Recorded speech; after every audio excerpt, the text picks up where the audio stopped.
Assalamualaikum warahmatullahi wabarakatuh. Kami dari kelompok Bab 10 ingin mempresentasikan materi tentang peradaban Islam pada masa modern. Dunia Islam berada di bawah kekuasaan kolonial Barat. Sementara itu, Eropa mengalami kemajuan pesat dalam ilmu pengetahuan dan teknologi, seperti penemuan mesin uap yang memicu revolusi ini. Bismillahirrahmanirrahim. Ya ayyuhalladzina amanu taqullaha wal tanzur nafsum ma qaddamat lighad wattaqullaha innallaha khabirum bima ta'malun. ولا تكونوا كالذين نسوا الله فأنساهم أنفسهم أولئك هم الفاسقون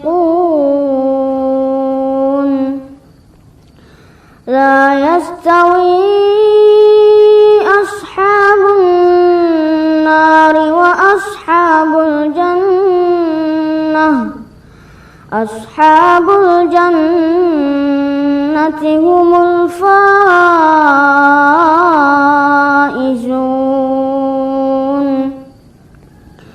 لو أنزلنا هذا القرآن على جبل لرأيته خاشعا متصدعا من خشية الله وتلك الأمثال نضربها للناس لعلهم يتفكرون. Faktor munculnya pembaruan Islam 1. Adanya keinginan untuk memurnikan ajaran Islam dari pengaruh luar yang dianggap menyimpang. 2. Umat Islam mulai mengambil dan mempelajari ilmu pengetahuan dari Barat, termasuk dengan mengirim pelajar ke Eropa dan menerjemahkan buku-buku Barat. 3. Kondisi negara-negara Islam yang berada di bawah penjajahan mendorong munculnya semangat tokoh-tokoh Islam pada masa modern 1. Muhammad Ali Pasha 1765 sampai 1849 Masehi. Muhammad Ali Pasha adalah pelopor kebangkitan Islam di Mesir. Ia dikenal sebagai pemimpin yang cerdas dan berani, serta berhasil membebaskan Mesir dari pengaruh Prancis. Untuk memajukan negaranya, ia melakukan berbagai pembaruan, seperti mengirim pelajar ke Eropa, memodernisasi militer, serta mengembangkan ekonomi dan pertanian. Kedua, Rifa'ah At-Tahtawi 1801 sampai 1873 Masehi. At-Tahtawi adalah tokoh pembaru yang berperan besar dalam bidang pendidikan dan penerjemahan. Ia pernah belajar di Prancis dan banyak menerjemahkan buku-buku Barat ke dalam bahasa Arab. Menurutnya, pendidikan harus diberikan kepada semua orang, baik laki-laki maupun perempuan. Ia juga menekankan pentingnya pembangunan ekonomi, pemerintahan yang adil, serta rasa cinta tanah air. Ketiga, Jamaluddin Al-Afghani 1838 sampai 1897 Masehi. Jamaluddin Al-Afghani merupakan tokoh pembaru yang berpindah-pindah negara dalam menyebarkan gagasannya.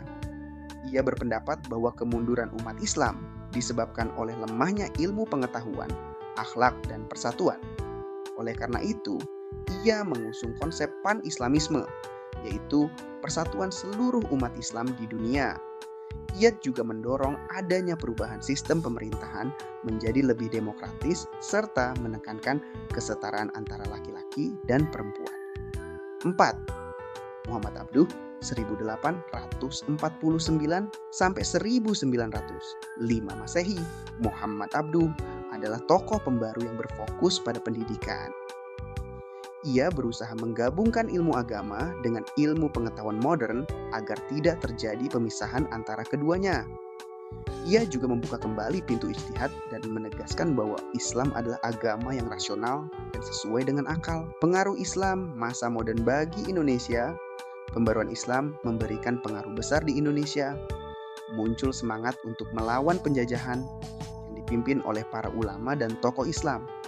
Selain itu, berdiri berbagai organisasi Islam seperti Muhammadiyah dan Nahdlatul Ulama yang berperan dalam pendidikan dan sosial. Dalam bidang pendidikan, juga berkembang lembaga pendidikan Islam hingga berdirinya perguruan tinggi Islam seperti UII, IAIN, dan UIN. Hikmah mempelajari peradaban Islam. Masa modern dari pembelajaran ini dapat diambil beberapa hikmah. Umat Islam harus menyeimbangkan antara ilmu pengetahuan dan keimanan. Selain itu, penting untuk menjadikan Al-Quran dan hadis sebagai pedoman hidup serta belajar dari sejarah untuk memperbaiki masa depan. Umat Islam juga harus berpikir dinamis, mengikuti perkembangan zaman, memperkuat persatuan, dan memiliki semangat untuk terus berkarya serta berinovasi. Terima kasih atas perhatiannya. Sekian materi dari kelompok kami. Wassalamualaikum warahmatullahi wabarakatuh.